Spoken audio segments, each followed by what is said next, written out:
আজকে আমি যে বিষয়টা নিয়ে আলোচনা করব সেটা হলো মূলত ছাত্রদেরকে প্রায়োরিটি দিয়েই অথবা যারা কর্মজীবনে যেতে চাচ্ছেন তাদেরকে প্রায়োরিটি দিয়েই কিছু কথা বলবো যে কিভাবে আপনি সফল হবেন।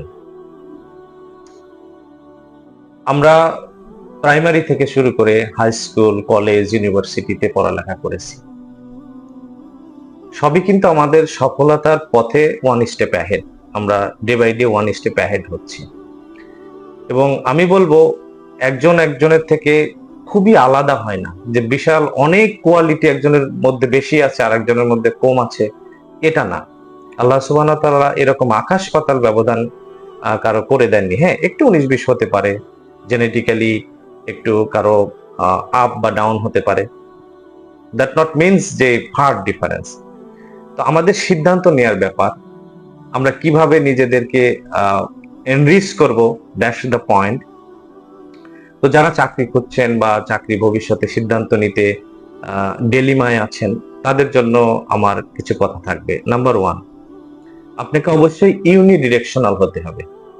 আমাদের সমাজ ব্যবস্থায় সবচেয়ে বড় যে প্রবলেমটা হয়ে দাঁড়ায়, আমরা আমাদের পরিবার, আমাদের পরিবেশ, অর্থাৎ বাবা মা, আত্মীয় স্বজন, পাড়া প্রতিবেশী, সবার দ্বারা আমরা কিন্তু মোটিভেট হই, শিক্ষক মন্ডলী অনেকের দ্বারাই মোটিভেট হই। তো আমাদের অবশ্যই মোটিভেশনটা ইম্পর্টেন্ট, বাট আমার ওন ডিসিশন আমাকেই নিতে হবে, অর্থাৎ আমাকে ইউনিডিরেকশনালটা হওয়া খুব জরুরি। আরেকটু যদি ক্লারিফাই করে বলি, যে একটা ইউনিভার্সিটির ছেলে যখন গ্রাজুয়েশন করলো, সে কি আসলে রিসার্চের দিকে যেতে চায়, নাকি সে গভর্নমেন্ট জবের দিকে যেতে চায়, নাকি সে প্রাইভেট সেক্টর গুলোতে যেতে চায়, নাকি সে ওন এন্টারপ্রেনারশিপ বিল্ড আপ করতে চায়, এই যে বিষয়গুলো, এটা নিজের ডিসিশন নিজে নিতে হয়। কারণ কি, আপনার মধ্যে কি আছে এই জিনিসটা কিন্তু আমি জানি না। আপনার মধ্যে যে ক্রিয়েটিভিটি আছে একমাত্র আপনিই পৃথিবীতে জানবেন, অন্য কোনো ব্যক্তি কিন্তু এটা জানবে না। তো সেক্ষেত্রে আপনার যদি রিসার্চ মনে থাকে, আপনি রিসার্চের দিকে ঝুঁকবেন। আপনার যদি একটা অ্যাডমিন ক্যাডার হওয়ার জন্য এই পড়ালেখা এগুলো আপনার ভালো লাগে, এটা করবেন। না হলে আপনার কিছুই ভালো লাগছে না, আপনি বিজনেসে যাবেন, সেটাও ভালো লাগছে না, আপনি কৃষি কাজ করবেন বা ফার্মিং করবেন। সবচেয়ে বড় ব্যাপার কি জানেন, আমাদের দৃষ্টিভঙ্গি। যে আমরা যে যে কাজটাই করি না কেন, কোনো কাজ কিন্তু ছোট না। আমাদের সমাজ ব্যবস্থায় আমরা হয়তো বড় একটা ক্যাডার হলে আমরা বলি যে ও সফল হয়েছে এবং সে বড় কিছু হয়েছে, আমরা একজন কৃষককে মূল্যায়ন করছি না। না, প্রত্যেকটা কাজের ইম্পর্টেন্স আছে, আপনার দৃষ্টিভঙ্গিটাকে বদলাইতে হবে। এখন যে যে যে টার্মে আমি ছিলাম, যে ইউনিডিরেকশনাল, সো আপনাকে একটা দিক বেছে নিতে হবে।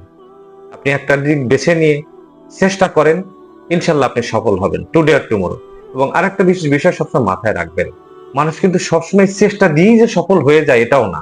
আপনি আল্লাহর উপর একটা ভরসা রাখবেন, আপনার চেষ্টাটা করতে হবে। আপনি তো জানেন না আপনার ভাগ্যে কি আছে, চেষ্টাটা করবেন এবং আল্লাহর উপর ভরসা রাখেন, তাওয়াক্কুল রাখেন, ইনশাল্লাহ আপনি জায়গায় পৌঁছাবেন। তো আর এই যে পৌঁছানোর জন্য মানুষকে কিছুটা টেকনিক্যাল হইতে হয়। মানে সফল ব্যক্তিগুলো কিন্তু ভিন্ন কোনো কাজ করেন, সফল ব্যক্তিগুলো একই কাজ ভিন্নভাবে করে। আপনি আপনার চলায় দেখবেন আপনার মেরিট দিয়ে যে সহজভাবে আপনি কিভাবে ওই পথগুলোতে আগাতে চাচ্ছেন। হ্যাঁ, একই পরিশ্রম। যেমন আমি যদি উদাহরণ দেই, যে এই জবের পড়ালেখা করা, আপনি একটা জব করবেন, সব জবের পড়ালেখা তো এক না। আপনার প্রাইভেট জবগুলোতে একরকম, আপনার বিসিএস ক্যাডার যারা হবে তাদের একরকম, বা বিদেশে যারা যাবে তারা আইএলটিএস রিলেটেড পড়ালেখা করবে। তো এই যে স্পেসিফিক পড়া আপনাকে প্রথমে সর্ট আউট করে নিতে হবে, যে আমি আমার টার্গেটে রিচ করার জন্য আমি কতটা গুছায় নিয়েছি নিজেকে।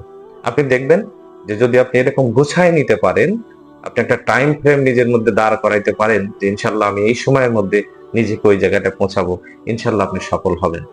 এবং যারা সফল ব্যক্তি তারা একটু ভিন্নভাবে নিজেদেরকে গুছাই নিয়েছে, আর বাইরের কথায় কান দেওয়া যাবে না। যেমন আমি আরেকটা উদাহরণ দেই, আমার একটা স্টুডেন্ট ছিল, ওকে আমি বিদেশেও নেওয়ার জন্য চেষ্টা করেছি। ও বিদেশে যাবে না, ও রিসার্চ করবে না, ওর ভালো লাগে না। তো সামহাও স্টুডেন্ট লাইফের শেষের দিকে এসে ও বিয়ে করে ফেলে। তো বিয়ের পরে অনেকেই ওকে অনেক কথাবার্তা বলতো, এবং ওই মেয়েটা একসময় প্রাইমারি চাকরি করে, আর ওই ছেলেটা, আমার ওই ছাত্রটা কিছুই করে না। তো এনভায়রনমেন্টালি বুঝতেই পারছেন, প্রতিবেশীরা বা বন্ধু সার্কেল বলে তোর ওয়াইফ চাকরি করে, তুই চাকরি করিস না। এমন একটা পর্যায়ে দাঁড়ায় গেল যে ওই ছেলে ঘর থেকেই বেরোতে পারে না, ওর ভালো লাগে না, বিভিন্ন জন বিভিন্ন কথা বলে। কিন্তু ওর সিদ্ধান্তের উপর অনড় ছিল যে সে বিসিএস ক্যাডার হবে। পড়ালেখা চালিয়েই গেছে এবং যতদূর সম্ভব চতুর্থবারে সে বিসিএস ক্যাডার হয়েছে। তাহলে এখন বিসিএস ক্যাডার হওয়ার পর অন্যান্য বন্ধুরাই বা তার পরিবেশের প্রতিবেশীরাই বা তার আপনজনরাই তাদেরকে কিন্তু তাকে অ্যাপ্রিসিয়েট করছে। তাহলে কি দাঁড়াইলো, যে ব্যক্তিগুলো তাকে ডিসকারেজ করেছিল সেই ব্যক্তিগুলো এখন তাকে আবার অ্যাপ্রিসিয়েট করছে। তাহলে পয়েন্ট হলো, আমাকে ওন ডিপেন্ডেন্ট হইতে হবে, সেলফ রেসপন্সিবিলিটি নিতে হবে, তাহলে ইনশাল্লাহ আমরা ওই জায়গাটা পৌঁছাতে পারবো। আমার মনে হয় সফলতার জন্য আমাদেরকে অবশ্যই এই ডিরেকশন গুলো মানতে হবে। আরেকটা যদি আমি উদাহরণ দেই, সেটা হলো যে এক ঋষি, তার দুইজন শিষ্য আছে।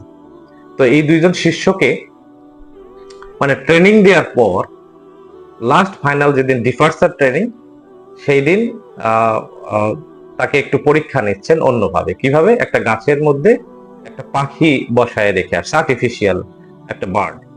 তো প্রথম যে শিষ্যটা তাকে বলছে তুমি কি দেখছো, তার গাতে গাম দিয়েছে গুলি করার জন্য, তা তুমি কি দেখছো? তো প্রথম শিষ্যটা বলছে গাছ দেখছি, গাছের ডাল দেখছি, পাতা দেখছি, পাখি দেখছি, তো ইনশাল্লাহ হবে, আমি পারবো, তা গুলি করো। করলো, লাগলো না। 2 নম্বর শিষ্যকে আসতে বললো। তো 2 নম্বর শিষ্য আসলো, তো বলতেছে যে তুমি এবার কি দেখছো? গুরু জিজ্ঞেস করছে তুমি এবার কি দেখছো? তো ওই শিষ্য বলতেছে যে গুরু, আমি শুধু পাখির চোখ দেখছি। গুলি করলো, পড়ে গেল। এখান থেকে আপনি কি বুঝলেন? মানে আপনার টার্গেটটা হইতে হবে ফিক্সড পয়েন্টে, একটা জায়গায় টার্গেট করবেন, আপনি কি হতে চাচ্ছেন। ওই ছেলেটা চোখ দেখেছে বলেই পাখিটা গুলি লেগেছে, আর অন্য ছেলেটা কিন্তু অনেক কিছু দেখেছে, এই জন্য সে পারেনি। অর্থাৎ unidirectional is very important to achieve your goal. Hopefully আমার এই ছোট ভিডিওর মাধ্যমে আপনি আপনার সফলতায় পৌঁছাবেন। ধন্যবাদ।